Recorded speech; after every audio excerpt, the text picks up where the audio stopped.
एक बार की बात है कि कुछ अंग्रेज शिकारी भारत के किसी जंगल में शिकार पर गए। उस जंगल के बाहर एक डाक बंगला था, पर उसमें पहले से ही कोई बड़ा अंग्रेज अधिकारी ठहरा हुआ था।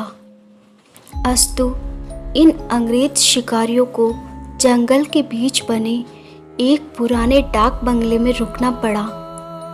इस डाक बंगले का रखवाला अपने परिवार के साथ रहता था और डाक बंगले में रुकने वाले लोगों की सेवा करता था। इस रखवाले के परिवार में इसकी बीवी तथा लगभग 14-15 साल की उसकी एकमात्र लड़की थी।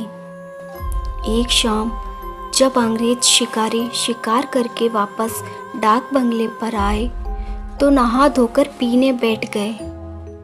पीने के बाद उन्हें इतनी चढ़ गई कि वे लोग पूरी तरह से बहक गए और उस रखवाले को गोली मारने के बाद उसकी बीवी तथा बच्ची को नोच डाला। इन पापियों को नशे में कुछ भी पता नहीं चला और नोचने के बाद उन दोनों को भी गोलियों से भून डाला और तीनों की लाश को डाक बंगले के पीछे दफना दिया। यह बात आई गई रह गई।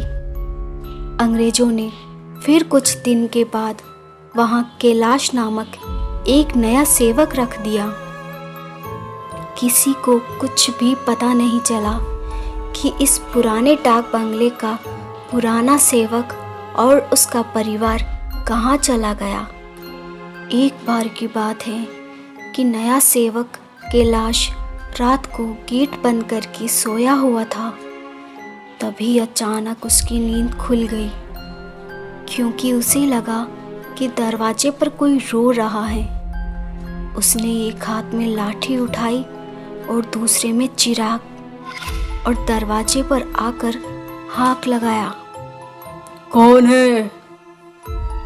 इतनी रात गए कौन दरवाजे पर रो रहा है? उसने देखा कि एक किशोरी दरवाजे पर बैठी रो रही है।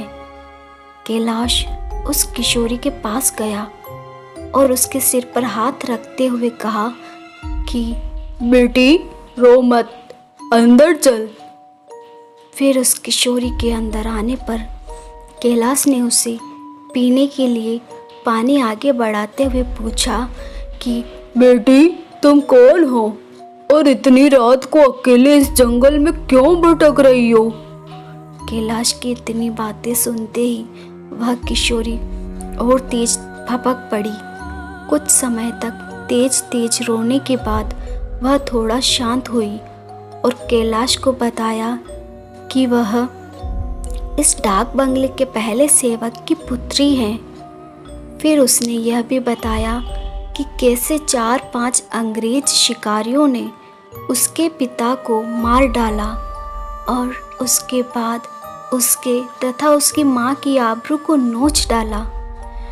फिर कैसे उसकी माँ तथा उसको भी गोलियों से भूनने के बाद डाक बंगले के पीछे दफना दिया। उस किशोरी की इतनी बातें सुनते ही कैलाश पूरी तरह सहम गया, पर निडरता दिखाते हुए पूछा कि ऐसे कैसे हो सकता है? अगर तू मर गई है तो मेरे सामने कैसे बैठी है? कैलाश की यह बात सुनते ही वह लड़की अचानक गायब हो गई और कैलाश कुछ समझ पाए इससे पहले ही वह उस कमरे की दीवार पर उल्टी टहलती नजर आई। कैलाश यह नज़ारा देखकर पूरी तरह से सहम गया। फिर अचानक वह लड़की आकर कैलाश के सामने बैठते हुए बोली कि काका आप डरिए मत, मैं आपका कुछ भी बुरा नहीं करूँगी। धीरे धीरे कैलाश का डर जाता रहा और उसने अपने मस्तक पर आई पसीने की बूंदों को गमछे से पोंछ लिया। फिर उसी रात को उस लड़की ने वह जगह दिखाई जहाँ उन तीनों को दफनाया गया था। कैलाश ने कुदाल से खोदकर उन तीनों के अस्थि पंजर को निकाला।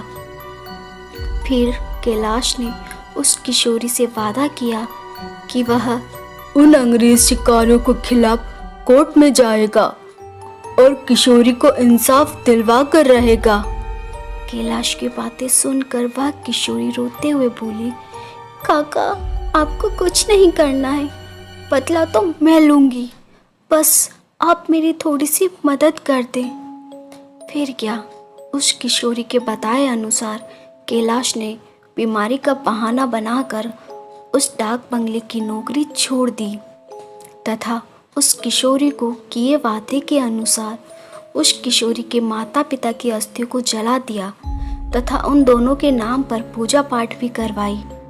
उन दोनों की मुक्ति हो गई, पर लड़की के कहे अनुसार कैलाश ने न लड़के के अस्थि पंजर को जलाया और न ही उसकी क्रियाक्रम के लिए कोई अनुष्ठान पूजा पाठ ही किया, क्योंकि किशोरी ने कहा था कि अगर उसके लिए भी पूजा पाठ हो गई तो वह इसी भूत ही योनि से मुक्त हो जाएगी और फिर उन दरिंदों से बदला नहीं ले पाएगी।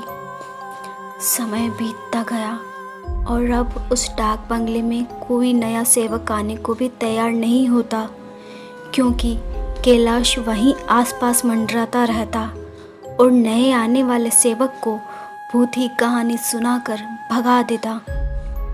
कभी कभी वह किशोरी भी अपनी भूती कारनामे से आने वाले नए सेवक को 9 तो 11 कर देती, पर उस बंगले पर शिकारियों का आना कम नहीं हुआ।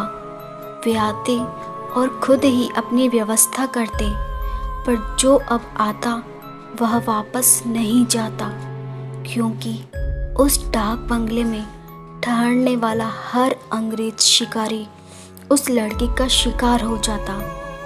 कभी कभी तो ऐसा होता कि वह लड़की किसी अंग्रेज शिकारी को अपने लटकों झटकों में फंसाकर उस डाक बंगले में लाती और रात को अपने असली रूप में आ जाती और डराकर उस अंग्रेज को वहीं मार डालती और उसका खून पी जाती।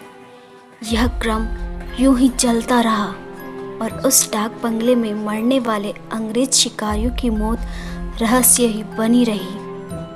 अंग्रेज अधिकारियों के लाख कोशिश के बावजूद न हत्यारा पकड़ में आता और न ही मरने वाले अंग्रेज शिकारियों अधिकारियों के मौत का कारण ही पता चल पाता। धीरे धीरे यह खबर आसपास के क्षेत्रों में अंग्रेज शिकारियों आदि में फैल गई कि पुराने डाक बंगले में ठहरने वाले हर शिकारी की रात तो होती है, पर वहाँ दूसरे दिन का सूरज कोई नहीं देख पाता। 2-3 और वर्ष बीते और अब वह डाक बंगला खंडहर हो गया, क्योंकि अब किसी में भी हिम्मत नहीं थी कि आखिर वहाँ ठहरे। आखिर किसको अपनी जान की परवाह नहीं होती, पर वह किशोरी भूतनी जो अब युवती बन गई थी, उसी डाक बंगले में रहकर अपने हत्यारों का इंतज़ार करती। दिन में उधर आने जाने वाले लोगों को उसका एहसास होता, क्योंकि वह बराबर रोती रहती पर किसी को दिखाई नहीं देती। एक बार की बात है कि वह युवा भूतनी उस जंगल में रह रहे एक युवा भूत तथा युवा भूतनी के संपर्क में आई। ये दोनों आदिवासी थे और जंगल में लकड़ी काटते समय किसी अंग्रेज शिकारी के शिकार बन गए थे। युवा भूतनी उन दोनों को लेकर शहर की ओर निकल गई। युवा भूतनी उन दोनों भूत भूतनी के साथ शहर में घूम घूम कर अपने हत्यारों की तलाश करती रही। 2-3 दिन की मेहनत के बाद ही वह अपने हत्यारों को पहचान ली। एक दिन वह शाम के समय खूबसूरत युवती बनकर उनमें से एक हत्यारे अंग्रेज शिकारी के घर पर गई। घर पर उस अंग्रेज के सिवा कोई नहीं था। फिर उसने खूब लटके झटके दिखाए और उस अंग्रेज को अपनी सुंदरता में फंसा लिया। रूप लुभावना हो तो अच्छे अच्छे को फंसते देर नहीं लगती। योजना के अनुसार वह दूसरे दिन भी उस अंग्रेज से मिली। फिर उसे पूरी तरह विश्वास में लेने के बाद एक दिन कही कि क्यों नहीं हम लोग शिकार पर चले। अंग्रेज ने कहा कि अच्छी बात है। मेरे कुछ मित्र शिकारी हैं, उन्हें भी लेकर अंग्रेज वहाँ से निकल पड़े। फिर क्या था, उस युवती भूतनी ने उस अंग्रेज से कहा कि मेरी एक और सहेली है, वह भी बहुत ही खूबसूरत है और शिकार पर जाना पसंद करेगी। फिर दूसरे दिन उस युवती भूतनी ने अपने साथ आए हुए दूसरी युवा भूतनी से उस अंग्रेज शिकारी को मिलवाया। अब तो अंग्रेज पूरी तरह उस भूतनी के माया जाल में फंस चुका था। एक दिन सुबह सुबह वह अपने उन्हीं पुराने दोस्तों के साथ जंगल की ओर निकल पड़ा। दिन भर शिकार करते रहे और खूब मौज मस्ती भी। शाम होने को आई तो अंग्रेज शिकारियों ने कहा कि अब सूर्य ढलने लगा है, क्यों ना हम लोग वापस शहर लौट चलें। अंग्रेज की बात सुनकर उस युवा भूतनी ने कहा कि ना ना, आज रात हम लोग यहीं ठहरकर जंगल का आनंद उठाते हैं। पर एक अंग्रेज शिकारी ने कहा कि हमने पहले से डाक बंगला तो बुक किया नहीं है, ठहरेंगे कहाँ।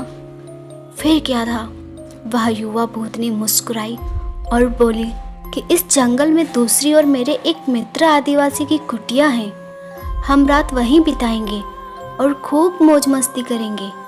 अब हुआ यूं कि उस युवा भूतनी की योजना के अनुसार देखते ही देखते उसके मित्र युवा भूत ने एक मड़ई तैयार कर ली थी।